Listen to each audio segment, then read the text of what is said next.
المرسلين وعلى آله وصحبه أجمعين.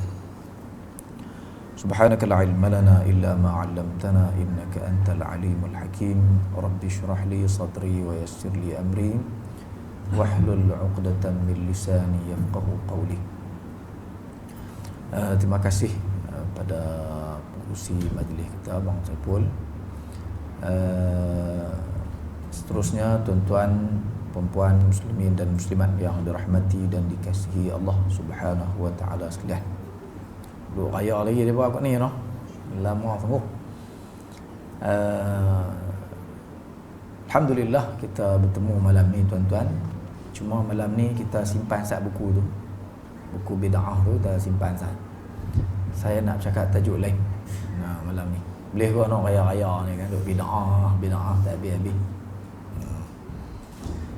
Malam ni tuan-tuan, tajuk yang saya akan bincangkan dengan tuan-tuan ialah tajuk yang baru-baru ni bila bulan Ramadan, Persatuan Ulama Negeri Kedah Darul Aman PUK, Persatuan Ulama ni dia awal daripada Persatuan Ulama Malaysia ni. PUK ni awal daripada Persatuan PUM. Jadi kita putuskan baru-baru ni untuk kita bawa ke tengah masyarakat sempena bulan Ramadan berkenaan dengan tajuk memperingati Perang Badar Al-Kubra. Ramadan hari itu. Jadi saya tak main langsung sini bulan Ramadan hari itu. Jadi saya nak jugalah kongsikan tajuk ni dengan tuan-tuan sebab ada mesej yang kita nak masyarakat dapat daripada tajuk yang kita cuba war-warkan sepanjang bulan Ramadan. Boleh kata semua jawatan kuasa berceramah sepanjang Ramadan hari itu tajuk ni, tajuk memperingati Perang Badar yang Allah pilih berlaku pada tarikh 17 hari bulan Ramadan. Dan untuk menyebar luaskan lagi manfaat tajuk ni, kita tulis buku juga. Jadi tuan-tuan nak beli tak beli tu pulang dah tuan-tuan lah. Cuma kita tulis buku sebab kita tak dan Ramadan ceramah berapa minit sangat, lama 2 jam ngamuk depa nak bayar tarawih.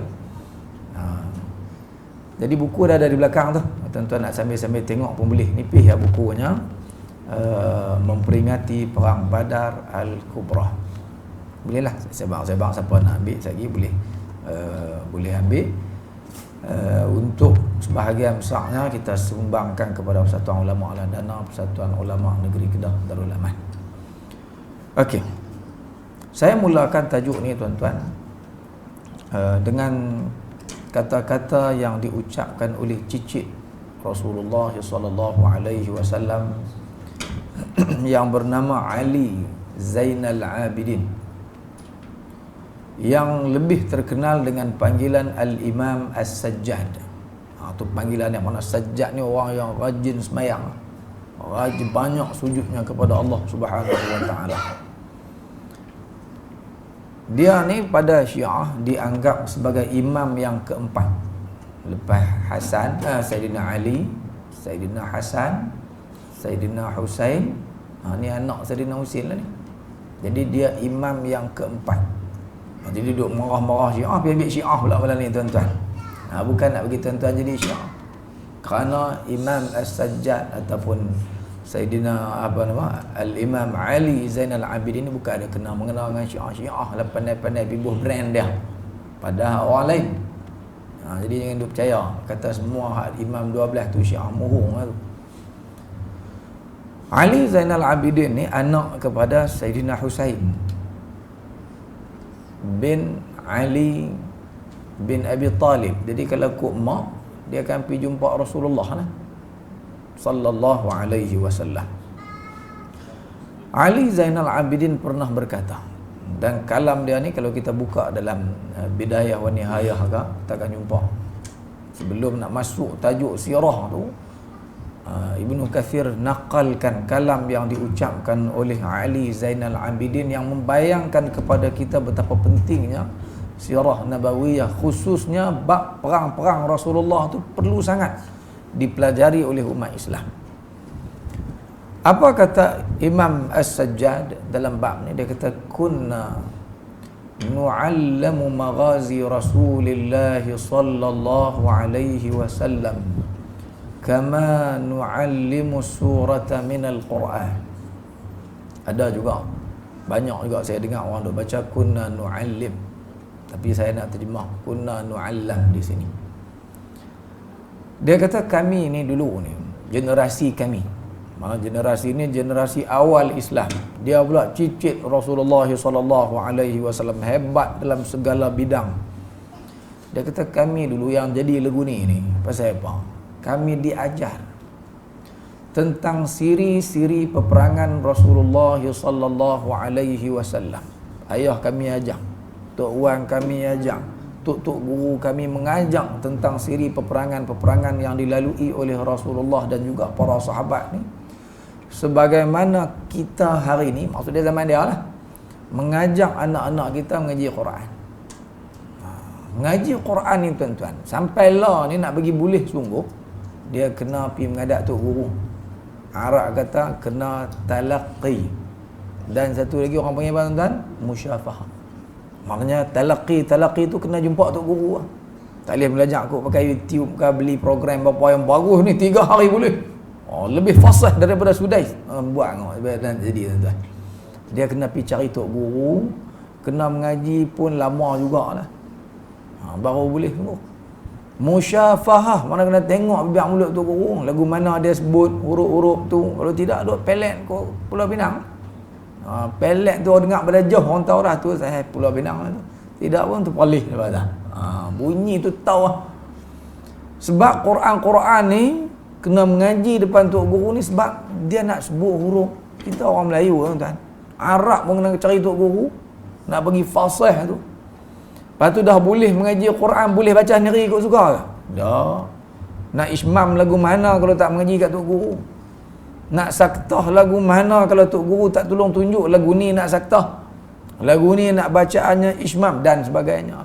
Maksudnya nak mengaji Quran ni nak bagi fasih, nak bagi boleh sungguh, kena mengaji dengan detail dan teliti baru boleh. Dia kata bukan bab mengaji Quran tu kami mengaji detail dan teliti ni, tapi kami mengaji sirah, kami mengaji maghazi. Maghazi itu maksudnya ialah kisah peperangan-peperangan yang dilalui oleh Rasulullah sallallahu alaihi wasallam. Kami mengaji detail kata dia. Baru jadi lagu depa. Ibadatnya sampai orang panggil dia As-Sajjad. Dalam bab lain pun jihad perjuangan Islamnya ni orang-orang hebat ni. Kita baca sejarah dia.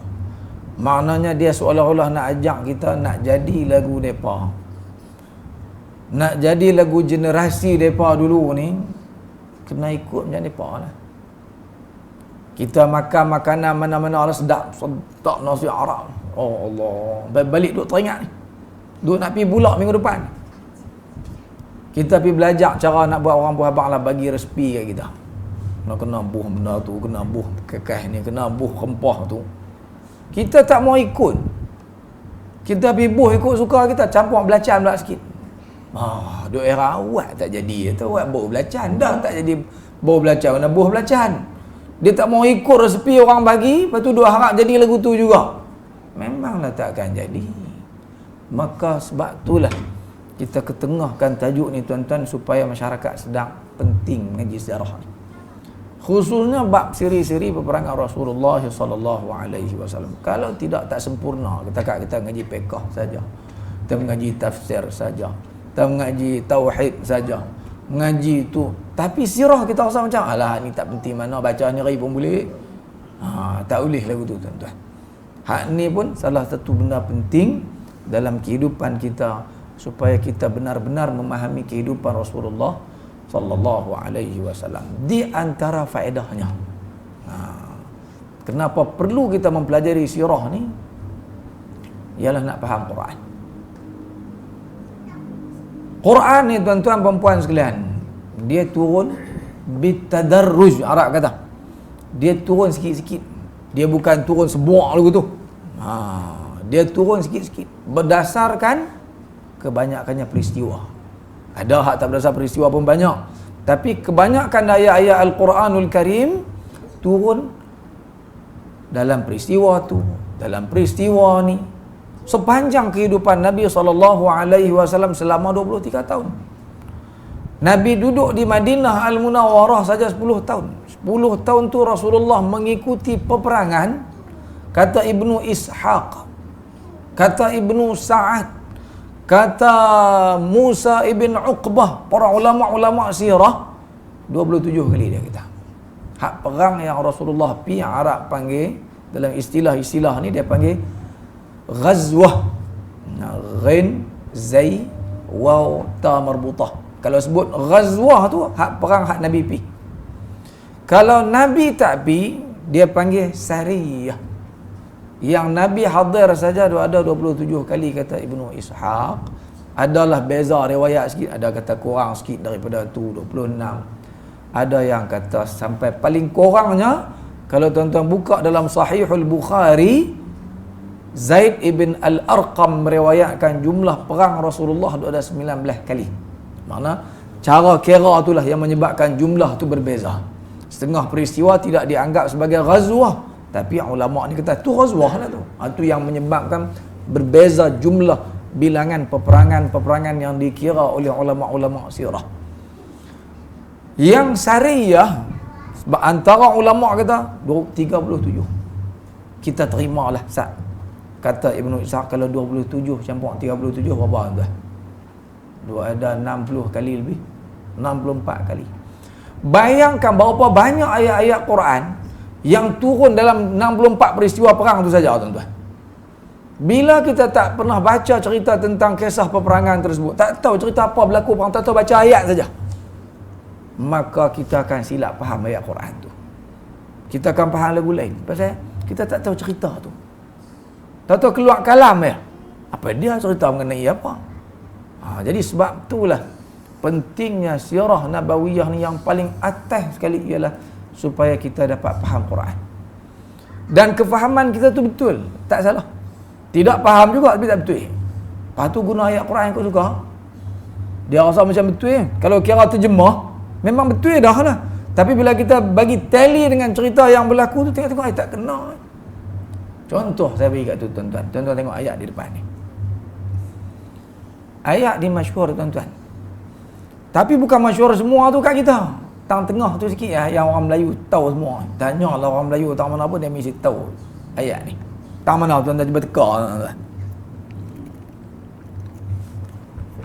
Tang mana sepanjang-panjang ayat tu, ayat 217 surah Baqarah ni, yang orang Melayu kita tang tu dia hafal.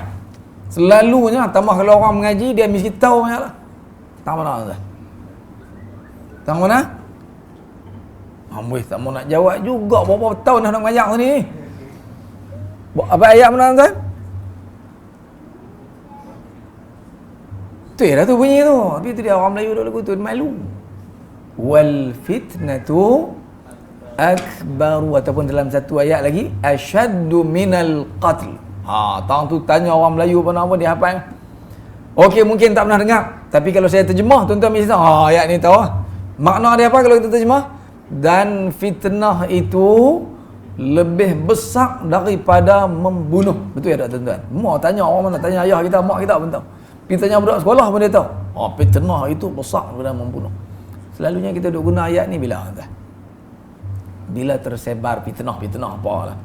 Pejabat kita ke, di taman kita ke, di kampung halaman kita ke, ada lah orang tuduh orang tu, orang tuduh orang ni, akibat daripada tuduhan tu kawan tu kesian kita tengok kat dia. Sampai nak keluar pergi masjid membawa malu kat orang. Sampai macam gudung kepala. Jadi kita pun selalu kita kata tu dia no. Fitnah itu lebih besar daripada membunuh. Selalu yang kita duk guna tu. Kalau hak duk mengaji surah apa nama surah apa ni? Apa? Sutra Prima, dia tak keluar hak Melayu, keluar hak Arab lah. Wal fitnatu akbaru minal qatl. Mengaji. Tapi tuan-tuan tahu tak betul kena kalau kita pergi guna ayat tu pada tempat tu, tak kena langsung. Tak kena langsung. Siapa dengan orang jantan pakai baju orang perempuan tu? Jadi apa ni jadi pondak, jadi tak kena tu. Pasal apa tuan-tuan? Pasal kita tak tahu cerita pasal apa turun ayat ni. Dalam suasana mana turun ayat ni. InsyaAllah. Dan nanti saya cerita. Mungkin malam ni tak dan kot. Tapi bila-bila ada masa saya akan cerita tuan-tuan. Macam mana salah faham berkenaan ayat ni. Tapi tak betul ya tuan-tuan. Dengan duk guna ada hal lepas ni. Okey, tawakuf sat dulu. Bagi kita cari dulu lagu mana hak betul ayat ni. Tuan-tuan balik lagi, ingat ni balik ni. Kerja rumah, rambut. Balik buka Quran. Tu lah ambil buku tu, tengok muka surat bapak tu, tengok tang makna dia tu. Tuan-tuan baca makna dia juga. Tengok tang makna dia tu, tuan-tuan akan tengok, oh tak kena. Okey. Kau surat apa saya pun tak perasan buku tak ada kat saya lah ni. Okey, kita tinggal dulu. Jadi ni buku hak saya sebutkan tu, ada sana tu. Okey, lagi lah kita cerita buku ni. Kami tulislah, saya tulislah buku ni ringkas-ringkas untuk tatapan masyarakat, untuk nak mula kita ambil cerita ni dulu. Tahun depan kita keluar Badar apa Uhud pula. Sampai sikit-sikit lah. Sampai kita nama perang tak tahu 27 tu, nak sebut 27 ke benar tuan. Tu sebut 10 pun tak main apa kan. Jadi kita nak kena tahu bab jarah Nabi kita. Okey. Lah mai kita mula tulislah no. Ni kawasan Badar. Ni semua kita buh dalam buku tu. Nak pergi nampak gambaran cerita perang ni, kita tunjuk dulu. Ni kawasan Badar lah ni. Tempat Nabi SAW perang dengan orang-orang kafir Quraisy tu. Ni kawasan ni. Nama dia Badar. Jadi kawasan Badar ni tuan-tuan, kalau kita pilah ni dia ada tugu lah. Tugu peringatan. Tapi bukanlah tugu peringatan lagu Malaysia tu kan. Bubuh dengan patung orang apa-apa piduk sengah. Lepas tu tafakkur kononnya. Tu karut. Hak ni depa bubuh tugu tu tulis nama syuhada. Hak mati dalam perang Badar tu seramai 14 orang. Semua 314 orang, yang meninggal 14 orang dalam perang Badar tak ramai. Tapi ni nama-nama besar dalam perang Badar Al-Kubra. Nama pun Badar Al-Kubra.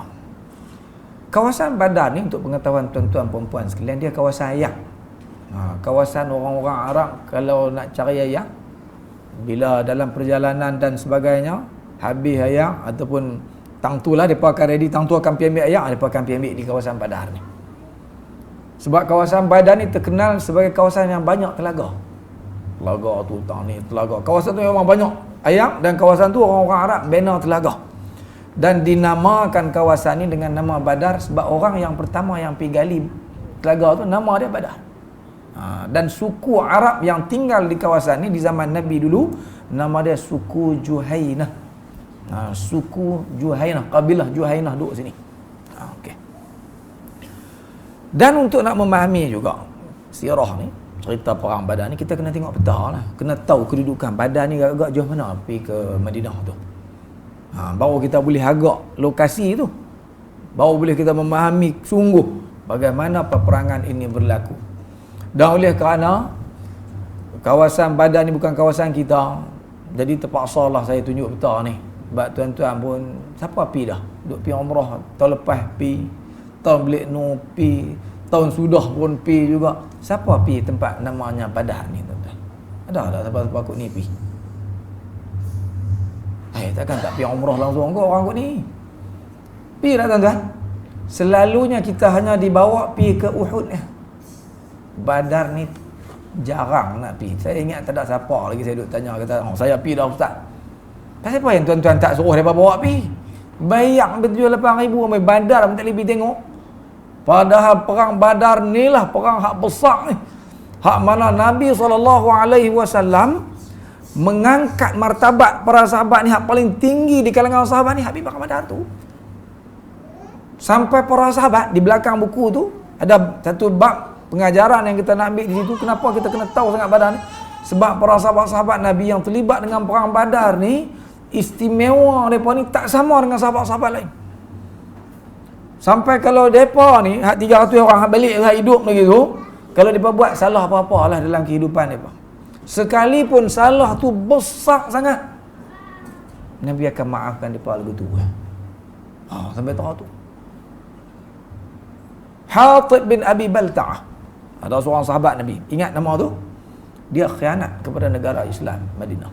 Dia bocor rahsia Nabi dalam satu peristiwa. Fathu Makkah. Sahabat marah dengan kira. Sampai Zubair buat keluar pedang nak pancung lah. Dia kata ni munafik. Khianat. Mana layak dibunuh. Nabi kata jangan. Nabi kata la'allallah ittala'a ala ahli badrin. Allah Ta'ala tengok dah hati orang pergi perang Badar ni. Dia tak sama dengan orang lain. Orang pergi perang Badar ni Allah dia tilik dah hati dia. Tu yang Allah pilih dia pergi perang Badar. Dan Allah kata kat mereka, i'malu ma syi'tum. Hampa buatlah apa pun tak apa. Qad ghafartu lakum, aku ampun dah semua dosa hampa. Oh ni orang pergi perang Badar ni. Jadi sebab tu kita kena ambil tahu lah kisah perang Badar tu berlaku lagu mana. Apa pengajaran yang kita ambil. Terlalu banyak pengajaran yang perlu kita kutip daripada peristiwa perang Badar ni, tuan-tuan puan-puan sekalian. Okey, mari kita tengok kita ni sama-sama. Okey, perang Badar ni tuan-tuan, Badar ni kalau tuan-tuan tengok kedudukan dia tu dengan Mekah. Mekah ni dia duduk di selatan Madinah. Madinah tu duduk di utara Mekah. Mekah ni duduk di bahagian selatan sikit, di Jazirah Arabiyah. Bawah daripada Mekah, hak saya tak tunjuk dalam peta ni, bawah lagi tu kita akan jumpa negara Yaman. Kalau kita pergi ke utara Madinah, lepas pada Khaybar lagi tu, kita jumpa Syam, Jordan, Syria, Palestin. Apa benda yang kita penting kita tahu ni tuan-tuan? Kita kena tahu orang Arab, Quraisy, sumber kekayaan mereka ni ialah perniagaan. Mereka berniaga tuan-tuan. Hak tu sumber kekayaan mereka. Mereka nak tanam padi mada tak ada tuan-tuan. Mada ke apa jenis-jenis tu lah. Tak ada tanam padi guna benih cari tak jumpa. Ayak pun sana korang jadi kena berniaga.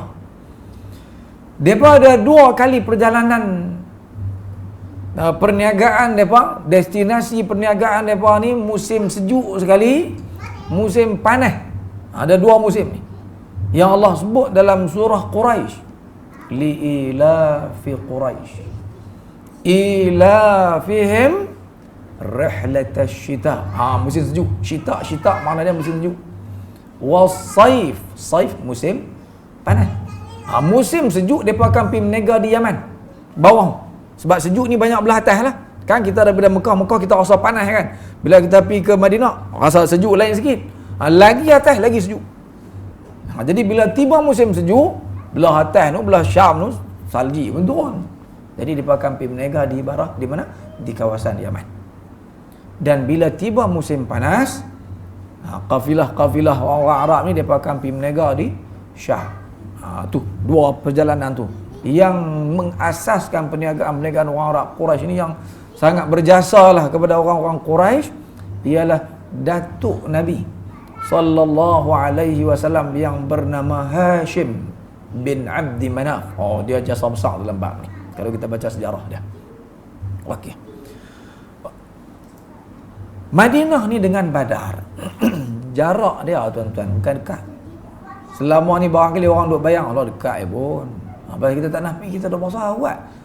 Awak dia tak bawa kita. Kalau dekat sebenarnya jauh. Jarak dia dianggarkan oleh ulama-ulama sirah yang mengkaji bab maghazi Rasulullah ni tuan-tuan. Jarak daripada Badar tu nak sampai ke Madinah. Madinah nak pergi ke Badar tu ada 257 km. Maknanya sini pi mana Tapah ya? Jauh. Nabi nak pi tu bukannya dekat. Dan semua ni akan boleh membantu kita untuk memahami pasal apa kita 300. Awak orang Islam 300 tu sajalah. Awak tak pi 1000. Awak tak pi 2000. Awak orang Islam tak ramai ke di Madinah tuan-tuan? Ramai dah masa ni. Dah ramai dah orang masuk Islam pada waktu. Ni ada sebab nanti kita akan tengok dalam bentangan nanti kita akan nampak pasal apa sikit.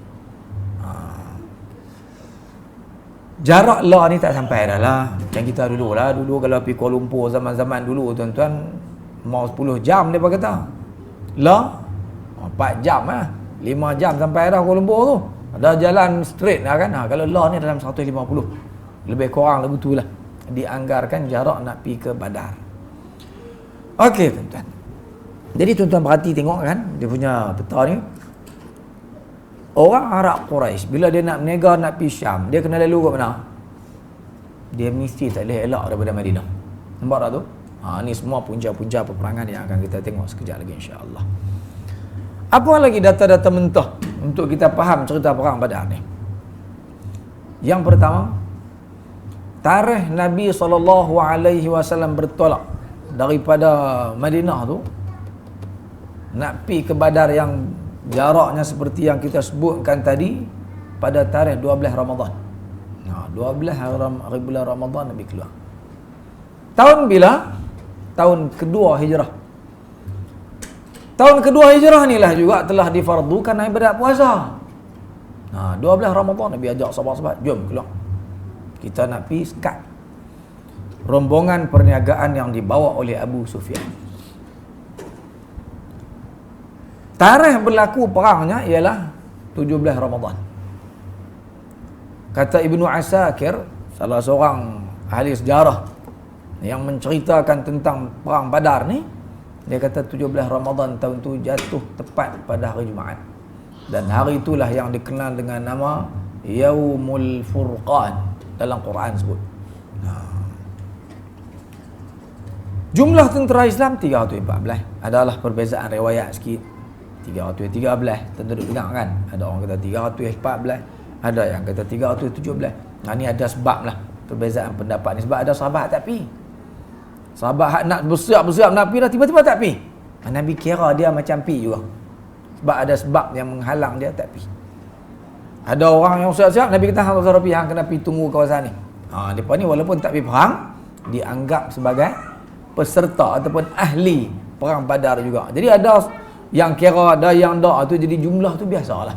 Jangan betul. Pasal apa tak 314? Pasal dah biasa ya, jumlah perang pun sebenarnya walaupun diperbesarkan oleh setengah-setengah ulama, kita kena faham ada sebab kenapa jumlah perang tu. Ada orang kata 19, ada orang kata 26, ada yang kata 27. Ada sebab para ulama telah menjelaskannya kepada kita ketika disyarah hadis-hadis yang berkaitan dengan tajuk perang-perang ni. Nabi bawa tuan-tuan 2 ekor kuda ya. Unta bawa 70 ekor. Orang ada 300 lebih. Maknanya kena share. 1 ekor unta tu nak kena share 3 orang. Awak yang tak bawa lagi banyak lagi ni. Adalah sebab-sebab dia. Sebab lagi kita cerita. Quraisy pula, asalnya tentera Quraisy ni berjumlah 1,300 orang. Asal dia mula-mula dah. Abu Jahal tu dia berjaya mengumpulkan 1,300 orang. Tapi akhirnya jumlah tu berkurang. Sampailah kali tinggal 950 orang. Walaupun sikit daripada jumlah asal, tapi masih banyak lagi. Lebih kurang 3 kali ganda umat Islam yang hadir dalam peperangan tersebut. Pasal apa jumlah tu kurang? Tu saya tak ceritalah kat tuan-tuan malam ni. Siapa yang nak tahu boleh dapatkan buku tersebut. Kalau cerita habis tuan-tuan tak beli buku. Dan tuan-tuan terus silat lah dia pasal kan.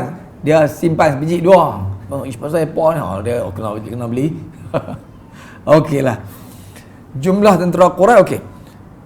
Unta, kuda ke unta dulu. Unta depa bawa 170 ekor. Depa orang Islam bawa 70, depa 170. Bayangkan jumlah tu, kekuatan yang ada pada tentera Quraisy. Dan sebanyak 100 ekor kuda dibawa untuk menghadapi umat Islam yang menunggu di kawasan berhampiran dengan kawasan Badar tersebut. Okey, lama kita nak masuk punca berlaku perang Badar ni tuan-tuan. Jadi puncanya tuan-tuan ialah orang-orang Arab Quraisy bila dia pergi berniaga, dia bukan pergi semua kali. Bukan kata pergi tu semua kali pergi berniaga, dah. Dan pusat-pusat perniagaan pula dekat kat Mekah tu pun banyak. Uqaf. Tu pasar-pasar dekat-dekat mesti ada orang pergi berniaga dekat tu. Jadi dia tak ada nak pergi jauh, tapi barang dia kirim juga. Dia nak biar pergi berniaga juga. Jadi dia pakai lantik orang-orang tertentu untuk menjadi wakil ketua rombongan perniagaan, tapi dia bawa semua rata-rata orang-orang Quraisy ni, businessman yang ada di Makkah Al-Mukarramah. Kadang-kadang Abu Jahal jadi ketua, kadang-kadang Umayyah bin Khalaf, kadang-kadang An-Nadhr ibn Al-Harith, kadang-kadang Uqbah bin Abi Mu'aid.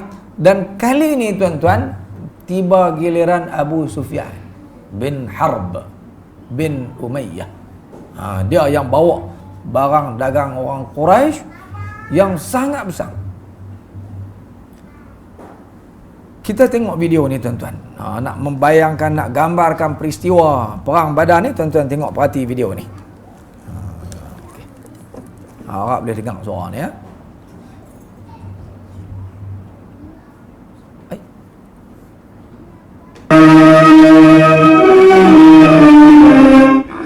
كان من عادة قريش أن تذهب بتجارتها إلى الشام لتبيع وتشتري، فتمر بذهابها وإيابها بطريق المدينة. في شهر جمادى الثانية من السنة الثانية للهجرة بعثت قريش بأعظم تجارة لها إلى الشام في عير كبيرة. خرج بها أبو سفيان بن حرب في 37 رجل من قريش، فلما سمع بهم رسول الله صلى الله عليه وسلم خرج إليهم في 150 رجلا من المهاجرين فلم يدركهم، وتسمى هذه غزوة العشيرة باسم واد من ناحية بدر. Okey. Faham lagi tuan-tuan tu? Cerita tu kita tengok baru nampak gambaran perang tersebut. Okey.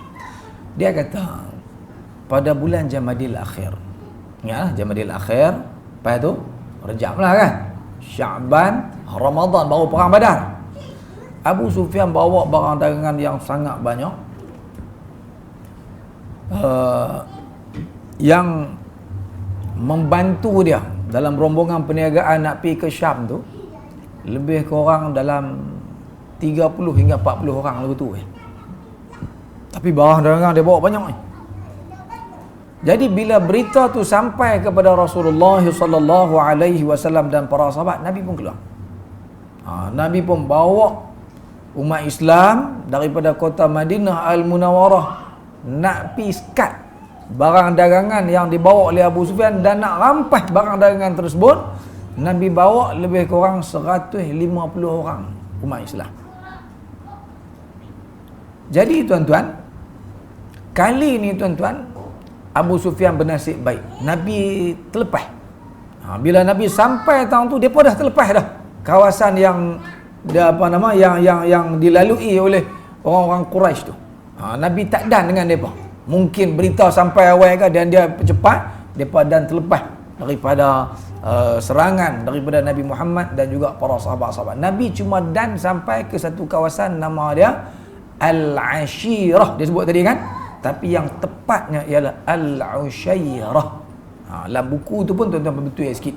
Siapa yang dapatkan buku tersebut, Arab ni kerana dia sebut begitulah. Saya ni ambil kadang-kadang bila rojok balik, rupanya yang tepatnya ialah kawasan tu nama dia Al-Ushairah.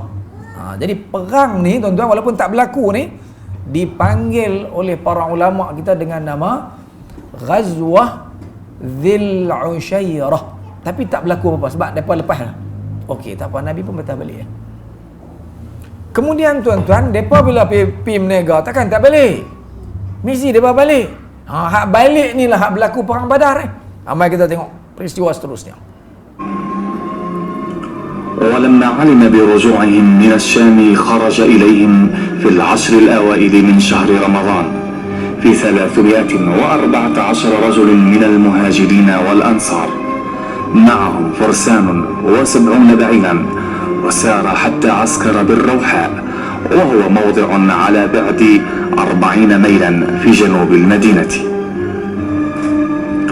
وكان أبو سفيان حين قرب من الحجاز يسير محترسا، فلما علم بخروج رسول الله صلى الله عليه وسلم ترك الطريق المسلوكة وصار بساحل البحر، ثم بعث رجلا إلى مكة ليخبر قريشا ويستنفرهم لحفظ أموالهم. يا قريش يا قريش. Nanti tak lu tuan, cerita apa ni kan. Jadi bila Abu Sufyan selesai dah menega sana, bawa balik barang keuntungan, barang-barang dagangan dan lagi banyak lagi. Disebutkan dia bawa balik itu unta saja dia bawa balik dah 1000 ekor penuh dengan muatan ni. Dan duit kupang hak dia bawa balik dia ada 50,000 dinar mah. Jadi kali ini Nabi SAW bersiap dengan para sahabat-sahabat pada bulan Ramadan. Dan Nabi keluar kali ini berjumlah bersama dengan para sahabat yang berjumlah lebih kurang 314 orang tadi lah. Nabi keluar dengan 2 ekor kuda, 70 ekor unta, nak piskat barang dagangan yang dibawa oleh Abu Sufyan dan orang-orang Quraisy yang berjumlah 40 orang tadi ini. Nabi keluar untuk nak pergi rampas. Jadi Abu Sufyan ni tuan-tuan, tadi yang tuan-tuan tengok dalam gambar tadi ni kan, mana dia mak Abu Sufyan. Tu Abu Sufyan lah tu, pakai sorban tu. Pakai kita pakai sorban, Abu Sufyan pakai sorban. Jadi dia ni tuan-tuan bukan orang bodoh, tak dilantik jadi ketua orang-orang Quraisy di Mekah lah lepas kematian kunci duduk kat anak mana? Pasal ada anak-anak Rayyan, cari Rayyan dia duduk dekat anak-anak.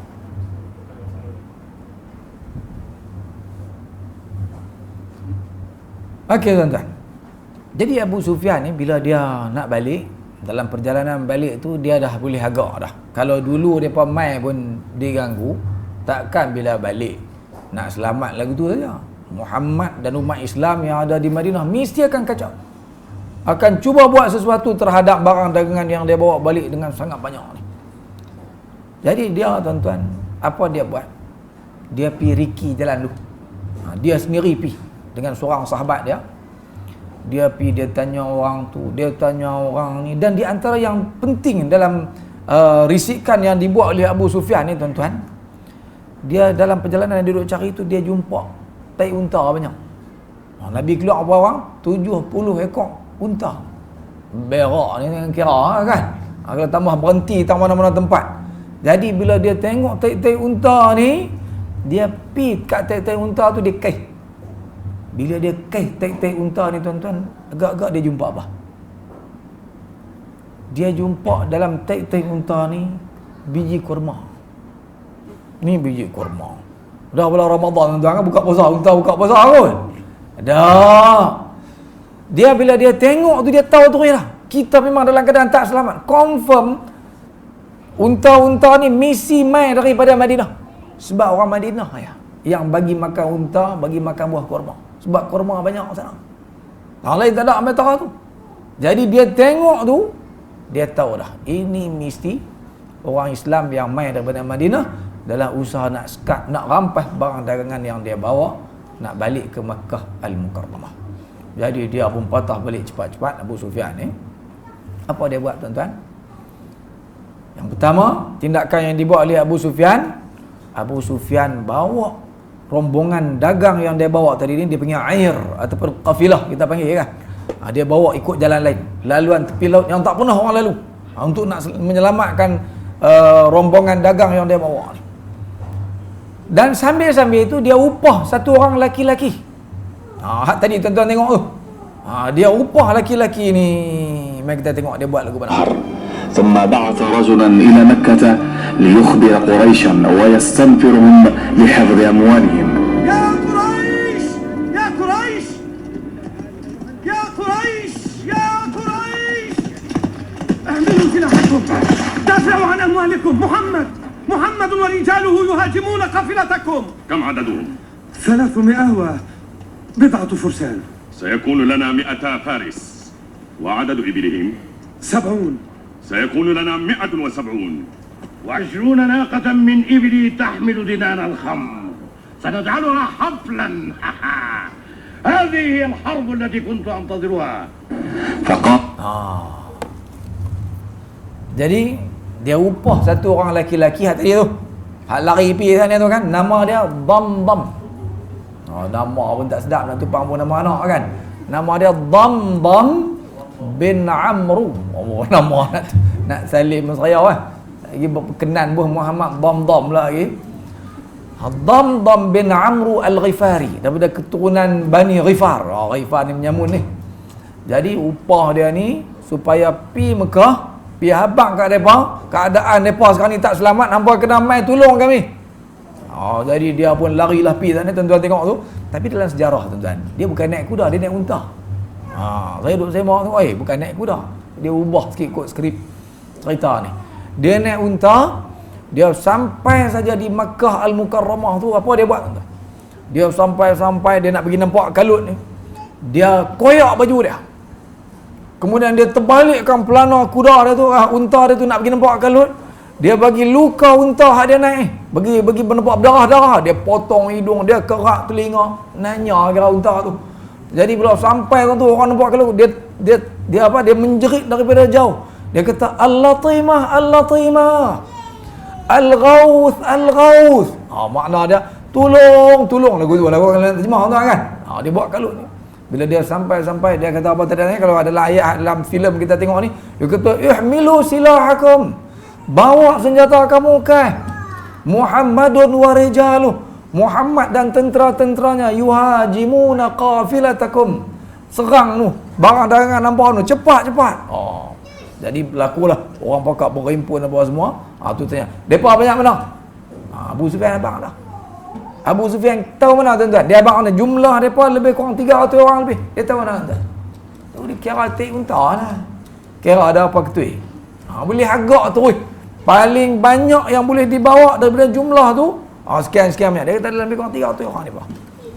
Tu yang Abu Jahal apa ni kata, okey kita akan bawa banyak ni. Dia cari orang sampai dapat 1,300 orang. Dia rasa kemai daripada 300 kita pergi 1,000 lebih, takkan tak boleh menang.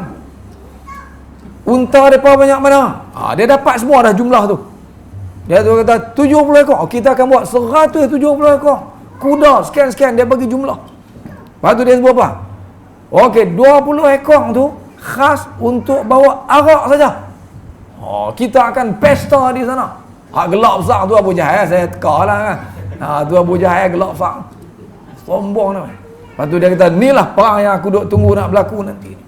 Jadi mereka pun keluarlah, bawa bala tentera yang sangat banyak. 950 رجلا فيهم 100 فارس و700 بعير فلما علم رسول الله صلى الله عليه وسلم. Ni dalam riwayat dia baca ni, bukan 170 ekor, 700 ekor unta yang dibawa tuan-tuan. Hak dia penuh berapa ekor? 70 ekor. Mana garanti kalah lah kalau fikir ni tuan-tuan. Okey, kita berhenti tengok ni dulu tuan-tuan. Jadi ni kisah perang Badar, tak berlaku perang ni. Ni baru orang tak duduk tengah warming up ni kan, baru nak pergi perang ni. Okey, 9 lah. Okey. Jadi sebelum kita nak terus cerita perang Badar ni kan, cuba tuan-tuan fikir. Dan barangkali sebahagian kita pun dah fikir dah. Islam ni bagus ke tak bagus? Ajaran Islam ni ajaran yang bawa kebaikan ke bawa nak pelingkup orang, nak menjadi pengganas, rampas, nak jadi suruh jadi lanun ke lagu mana tuan-tuan ni? Orang nak pergi menega kan ni, tuan-tuan ni nak pergi menega ni. Jadi Islam ni baik tak baik? Baik tuan-tuan ni. Tuan-tuan jawab betul. Baik ke tak baik ajaran Islam ni? Baik kan suruh jadi penyamun lah kalau tu. Mana nak jadi baik kena jadi penyamun, rampas, sekap barang dagang orang habis. Aku tu ke Islam? Kan cerita ni tak betul yang saya duduk cerita sepanjang ni, tuan-tuan pun tak panggung kepala ni. Kan cerita muhung ke cerita ni. Sebab itulah kita kata awal tadi sejarah ni kena belajar. Kalau tidak tuan-tuan, mereka bawa cerita ni betul memang cerita lagu ni pun berlaku perang ni. Orang akan nampak Islam ni dengan bentuk pengganas. Memang agama yang bawa kepada kemusnahan dunia ni. Orang Islam ni teroris. Lah tak teroris lagu mana? Abu Jahal baik ke jahat? Baiklah kono. Dia nak pergi buat apa? Nak pergi selamat barang dagang dia. Bukan dia nak pergi asal-asal dia. Hak punca buat hal ni Nabi jugalah. Orang Islam nak pergi duk curi, nak pergi rampas barang orang-orang, nak pergi menaga elok. Lalu bukan lalu ke tepi rumah dia. No, 200 kilo. Yang dia pergi kacau orang nak menaga. Baik ke jahat orang Islam ni tuan-tuan? Sebab tu barat tuan-tuan, dia ambil peluang. Di atas kealpaan umat Islam ni, dia buruk-burukkan Islam. Tuan-tuan ingat filem Fitnah kan? Filem Fitnah yang siapa nama buat tu, yang di mana tu? Di Belanda tu kan, yang depa buat filem-filem lagu tu. Dia ambil serta ni, dia ambil, orang tengok bukti jelas. Dah lah tu panggil orang yang bukan Islam, panggil kafir pula tu. Qul ya ayyuhal kafirun. Tu dia. Panggil kafir tu. Qul ya ayyuhal kafirun. Lagi bukan cakap panggil kafir, panggil najis. Innamal musyrikuna najasun. Orang kafir tu tai. Kalau terjemah kot cara kot kita, panggil tai. Lepas tu Islam ni baik kata. Mana kata Islam ni agama damai, agama bawa kebaikan. Sebab tu saya nak beritahu tuan-tuan, tajuk ni jangan duk rasa tajuk yang tak perlu kita pelajari. Kita kena tahu tajuk ni, dan kita kena tahu lebih mendalam lagi daripada hak yang saya bentangkan barangkali pada malam ni, tuan-tuan. Kalau saya berhenti tanya dulu boleh kan, nak kena lajak dia bagi lagi duk celaru lagi duk sembahyang. Sebulan depan saya tak ada outstation pula, ada balik duk Penin. Kan kena bagi habis kat cerita tu sikit. Kena orang tak boleh lagi sembahyang Isyak tak khusyuk. Saya orang bab minggu lepas, 2 minggu lepas saya ceramah di satu masjid, saya berhenti tang ni. Dia kata tak payah dah, memang saya dah kerja malam tu.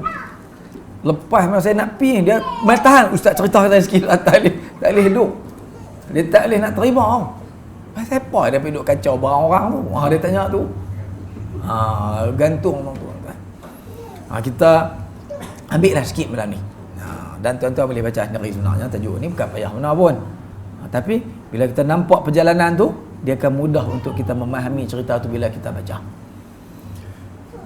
Ada sebab sebenarnya yang berlaku sebelum berlakunya perang Badar ni.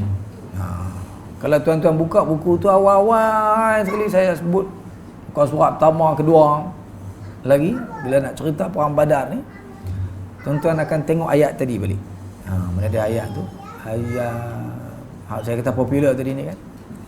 Lepas perkataan wal fitnatu akbaru minal qatl, tuan-tuan akan jumpa ayat yang berbunyi a'udzubillahi minasyaitonir rajim wala yazaluna yuqatilunakum hatta yaruddukum an dinikum in istata'u.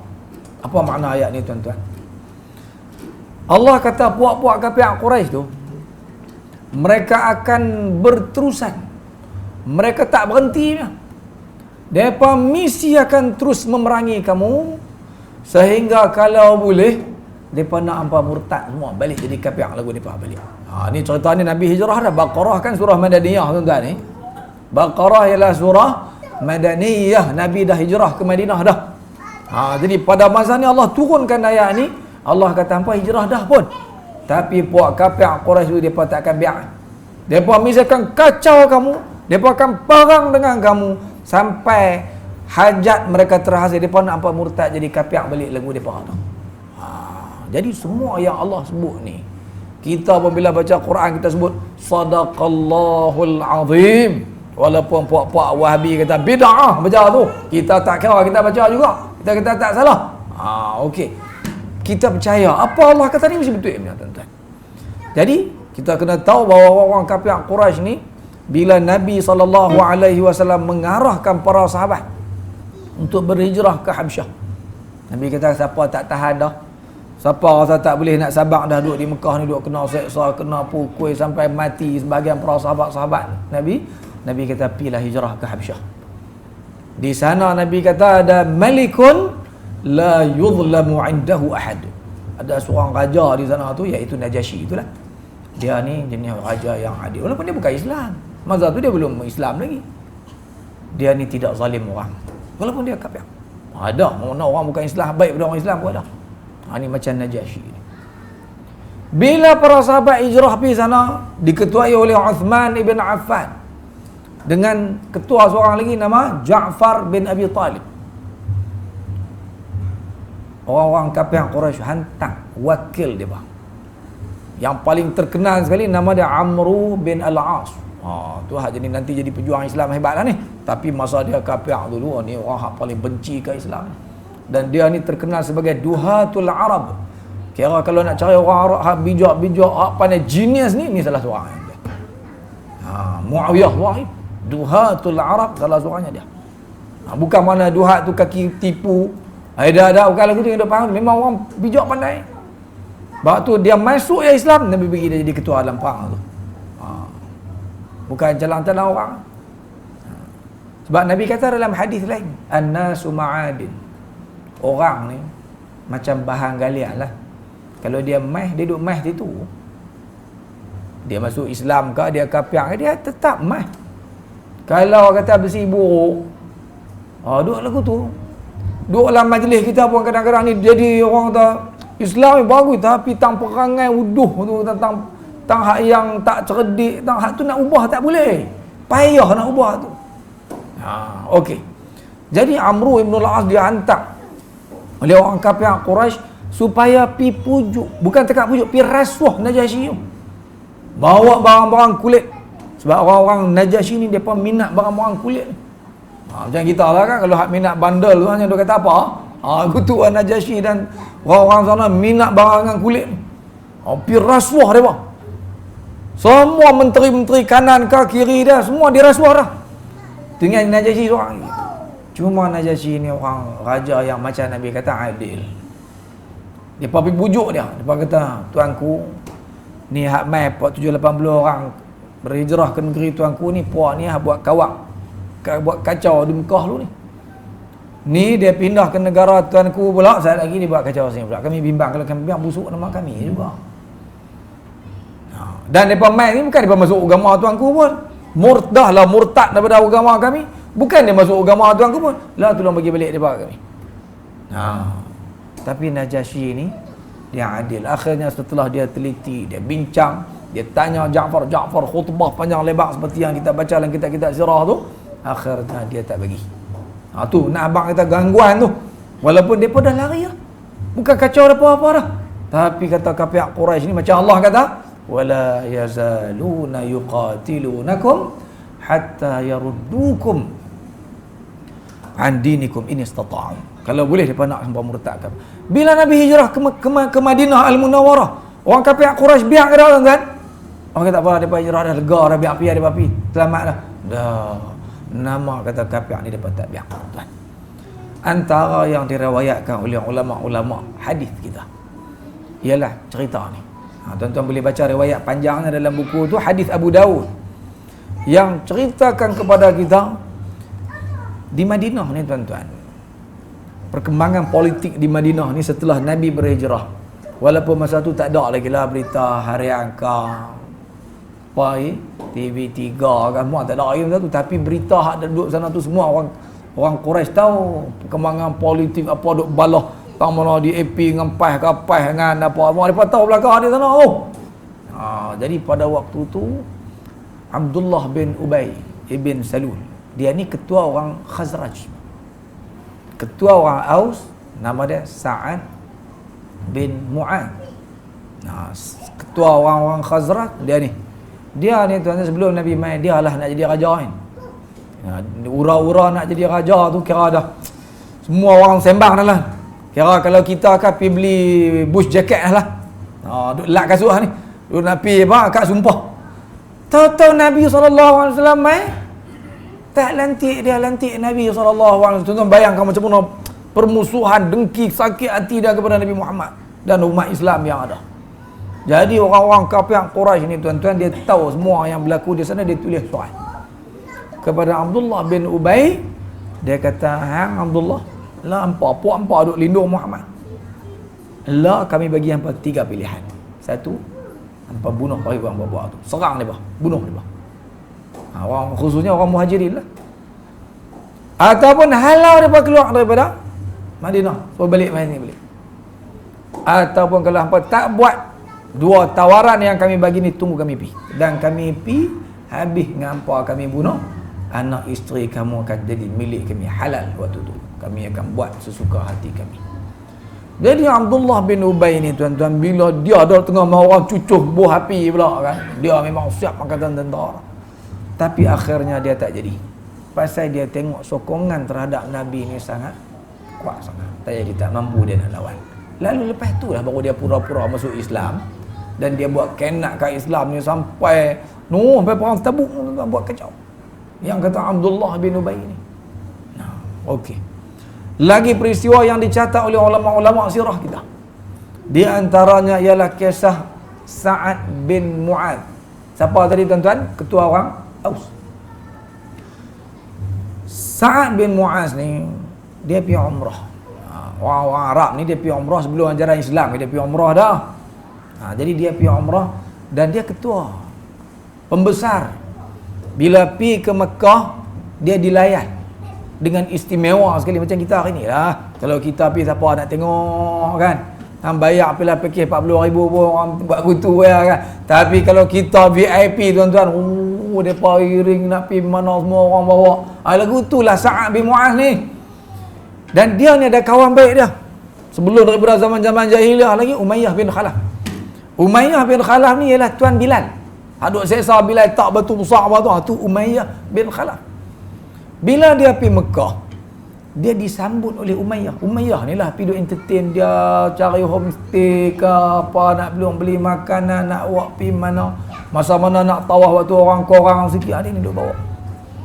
Jadi kebetulan masa tu Umayyah iring Sa'ad bin Mu'adz untuk nak pergi tawaf. Dia ni orang panggil dia Abu Safwan, dia punya kunyah dia. Tengah-tengah dok tawaf tu jeromoh dengan Abu Jahal. Abu Jahal ni tuan-tuan, dia ni tak kira siapa, pembesar ke, kalau ada kaitan sikit dengan Nabi Muhammad memang dia tak kira, memang dia kuajak bu. Dia macam kita lah tuan-tuan kan. Ada hak menteri baik, ada hak belah nu baik, ada hak kalau hak jenis kuajak ni dia kan kira kan. Dia kata ikut dan dia, ni Abu Jahal ni dulu ni. Jadi Abu Jahal bila dia tengok dari jauh kan, dia tengok, dia kenal kan, dia tak kenal, tapi dia tanya, ni siapa dia ni? Bukan dia tak kenal, tapi tanya tu sakit hati. Dia pun, kau ni pun abang lah, Abu Safwan pun kata, lah ni lah Sa'ad bin Mu'adz, ketua orang-orang Al-Aus. Dia kata, hang Mu'adz, baik.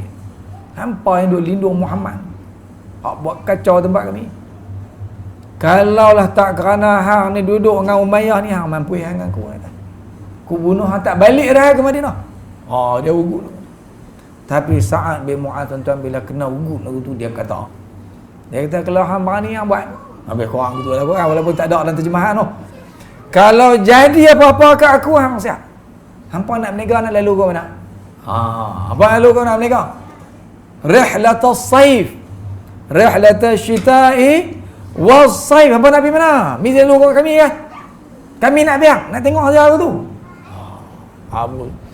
Ni antara peristiwa nak menunjukkan betapa orang-orang Quraisy ni benarlah seperti Allah Ta'ala kata tadi, mereka akan kacau umat Islam. Sampai tuan-tuan pada waktu ni lah Nabi SAW sikit lagi, Nabi SAW sendiri masa duduk di Madinah tu, mereka kacau macam-macam. Sampai Nabi pada waktu ni, malam ni bila nak tidur, para sahabat mai kawal rumah Nabi, mai jaga kepung rumah Nabi. Pasal apa? Gangguan. Depa mai kacau kok tu, depa mai kacau kok ni. Sa'ad bin Malik, Sa'ad bin Abi Waqqas mai tunggu Nabi. Sampai turun ayat Quran yang berbunyi, wallahu ya'simuka minan nas. Allah kata, la, aku janji aku akan jaga kamu. Tapi orang lain tak jaga. Allah sendiri yang menjamin keselamatan Nabi SAW. Turun ayat tu baru Nabi kata, la, apa balik. Sampai tahu tu tuan-tuan, gangguan orang-orang kafir Quraisy terhadap umat Islam. Mereka tak puas hati walaupun orang Islam dah hijrah, tinggal dah Mekah. Rata apa ambil lah kat hampa, apa nak ambil apa pun. Tapi yang kata kafir Quraisy jahat.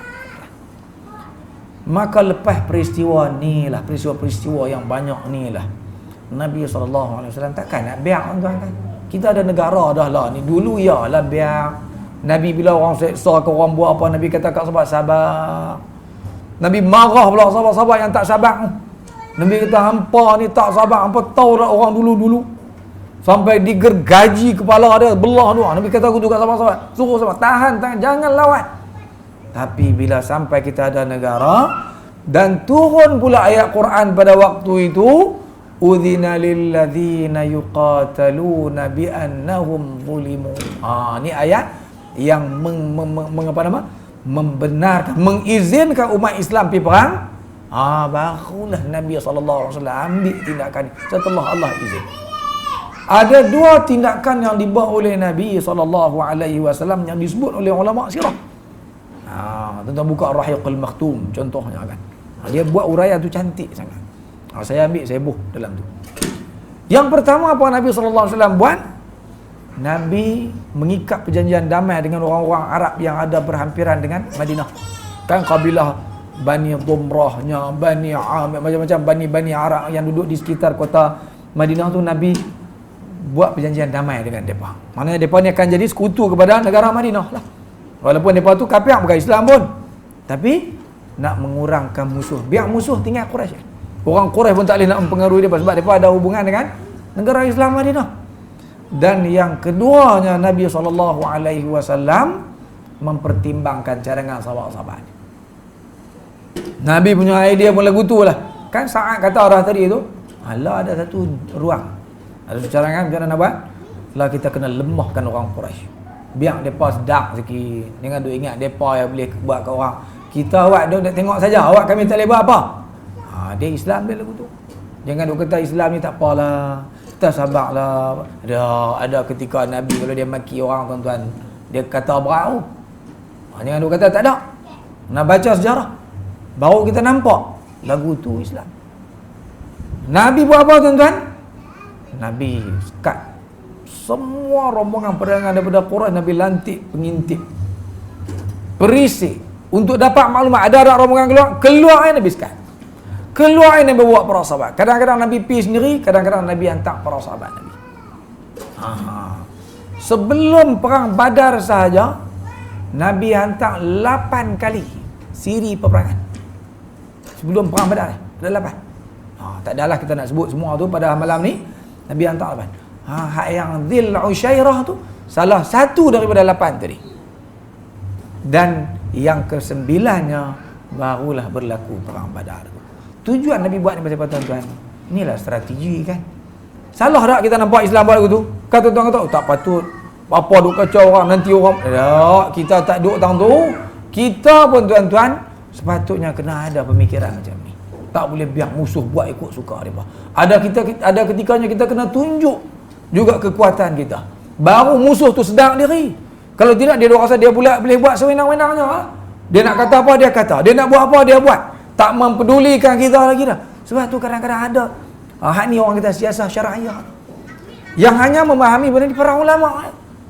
Ulama yang membaca sirah, mengkaji ayat-ayat Quran, tahu tabiat agama Islam. Dia tidak selamanya orang kata tu kuda tunggangan, biarlah buat apa. Nampak dah kadang-kadang kena jenguai habis sekali baru orang tak boleh puak ni. Depa ada kekuatan tersendiri, kita kena hormat depa. Barulah kita tengok kajian-kajian baru orang mula buat. Tak boleh. Dulu pun sama, lah pun sama juga, tuan-tuan. Kita kena belajar. Sebab itulah hormatlah pandangan ulama. Jangan ikut dan kita nak kata ya. Kita pemikiran kita tidak didasari oleh sirah, tak didasari oleh ayat Quran. Lepas tu kerana kita tak erti, kita bodoh, kita duk kutuk para ulama. Kata lebih kurang, tak erti, bodoh, tak erti politik semasa lah, apalah. Tu pikul lain pula tu. Pihak tu nak bang. Tuan-tuan kena faham daripada sirah ni. Dengan duk kata tak tahu kan, kita tak erti. Ni lebih korang yang keluar. Ulama kita ni ada benda yang dia nak tunjukkan. Sebab semuanya dipelajari daripada sirah. Tak boleh dia biar orang bijak kepala kita. Tunjuk sikit, barulah dia keluar kabut tu lah, tuan. Jadi lagu tu lah yang berlaku sehingga akhirnya berlakulah perang Badar yang kita kena berhenti dekat ni dulu lah, buat 9 lebih tuan kan. Kalau ada peluang bulan depan kita sambung ni lagi. Tapi kalau nak cerita bab bid'ah, kita sambung bab bid'ah. Tuan-tuan boleh baca sebenarnya daripada buku yang ada di depan tu. Buku tu tuan-tuan harga dia RM10. Tulis di kulit tu lah RM10. Tapi kita jual sebenarnya RM8 ya pun. Tapi kalau tuan-tuan kata payah kira 10 lah senang, kami tak ada masalah apa. Bukan nak tolak pun tak. Dah. Tak ada masalah kan. Strategi berniaga gitu lah. Nak cari dana sikit. Jadi insya-Allah kalau ada masa kita cerita, saya boleh cerita lagi lah. Banyak ilmu yang kita kena ambil daripada kisah perang Badar yang berlaku di zaman Nabi SAW pada tahun yang kedua hijrah ni. Okey, jadi saya berhenti tang ni dulu lewat ni kita malam ni. Saya berhenti tang ni dulu. Aqulu qawli hadha wa astaghfirullahal azim li wa lakum wa lisairil muslimin wal muslimat Walhamdulillahi rabbil alamin. Ada cerita ni tuan-tuan, maknanya sesuai untuk kanak-kanak pun sesuai juga lah. Mana tak berat dengan kita sedia. Korang-korang tuan-tuan pun kalau baca, tahu kalau nak cerita ke anak cucu, bahkan nak cerita gaban kan, gaban Ultraman tuan nak cerita. Kalau cerita ni cerita perang barat, tuan cerita bawa cucu dengan wish menarik ya. Wallahu a'lam.